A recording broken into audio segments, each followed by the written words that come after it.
நீங்கள் பேசிக்கொண்டிருக்கிறதோ என் நினைவுகளெல்லாம் வழக்கம் போல் காடு விளைஞ்சன்ன மச்சான் நமக்கு கையும் காலம் தானே மிச்சம் என்று சொல்லுகிற அந்த பாடலோடு நானே போட போகிறேன் சட்டம் பொதுவில் நன்மை பொருந்திடும் திட்டம், நன்மை பொருந்திடும் திட்டம், நாடு நலம் பெறும் திட்டம், நன்மை பொருந்திடும் திட்டம் என்று பல திட்டங்களை எல்லாம் அறிவித்திருக்கின்றீர்கள்.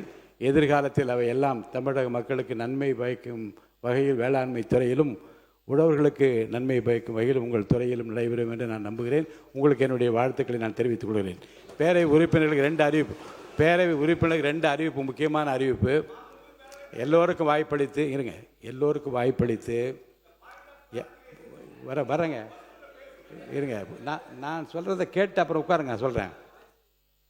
இந்த அவையில் ஏற்கனவே நான் முந்தைய நாள் சொன்னபடி தான் அதிக நேரத்தை உறுப்பினர்கள் கிளாரிஃபிகேஷனுக்காக எடுத்துக்கொள்வதிலும் அல்லது குறுக்கீடுகள் மூலமாகவும் கால தாமதமாகிறது.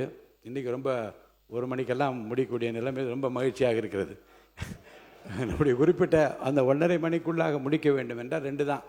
ஒன்று, நிறைய உறுப்பினர்கள் இப்போ 55 விதியின் கீழ் கவன ஈர்ப்பு தீர்மானம் கொடுத்து விட்டீர்கள். பதில் வந்து கொண்டே இருக்கிறது. அதேபோல் வினாக்கள் நேரமும் தவிர்க்கப்பட்டு 20ஆம் தேதிக்கு பிறகு வினாக்கள் விடைகள் நேரத்தை வைத்துக் கொள்ளலாம் என்கிற அந்த முடிவோடு இருக்கிறோம். இந்த கவன ஈர்ப்பு தீர்மானத்திற்கு பதில் வராத நிலையில் அந்த அவசர அவசியம் கருதிதானே இந்த 55 விதியே இருக்கிறது. அப்போ அவசர அவசியமே இருக்கிற நேரத்தில் சொல்லாமல் எப்போது சொல்வது என்கின்ற அந்த கவலை உறுப்பினர்கள் இருக்கின்ற காரணத்தினாலே 55 விதியின் கீழ் இந்தந்த உறுப்பினர்கள் இந்த பிரச்சனைப்படுத்தி அதை பற்றி மென்ஷன் பண்ணுங்கள், பதிவு செய்யுங்கள் என்று சொன்னால் நீங்கள் கொடுப்ப 4 லைன் தான் கொடுக்க. அந்த 4 லைனை மட்டும் என்னுடைய தொகுதியில் இந்த பிரச்சனை பற்றி அவசர அவசியம் கருதி உங்கள் கவனத்துக்கு கொண்டு வர விரும்புகிறேன் என்று சொல்லிவிட்டு அமர்ந்தால் எத்தனை 55 விதியின் கீழ் கொடுத்தால் படிக்க முடியும். பிரச்சனைக்குள்ளே நீங்கள் போக ஆரம்பித்தால் பதில் வராமல் யாரும் எந்த பதிலும் சொல்ல முடியும். அந்த வகையில் மென்ஷன் பண்ணுவதற்கு, பதிவு செய்வதற்கு மட்டும் நான் அனுமதி அளிப்பதாக இருக்கிறேன். ஒன்று. ரெண்டாவது, இந்த 7 நிமிடம் முதல் 10 நிமிடங்கள் தான் பேச தரப்படும் என்பது ரொம்ப உறுதியாக இருக்கு.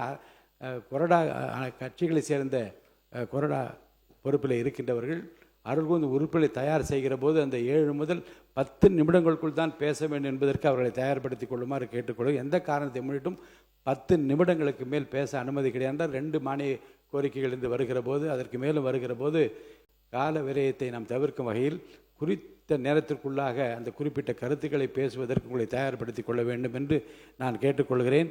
பேரவையின் இன்றைய நிகழ்ச்சிகள் இத்துடன் முடிவிட்டன. பேரவை மீண்டும் 17/8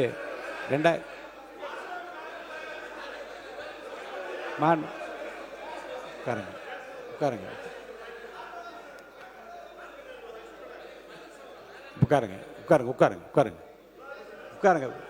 விவாதம் முடிவுற்று அவருக்கு ஒரு பாடலோடு நான் நன்றியும் பாராட்டையும் தெரிவித்து விட்டேன். பேரவை இந்திய நிகழ்ச்சி இத்துடன் முடிவிட்டன.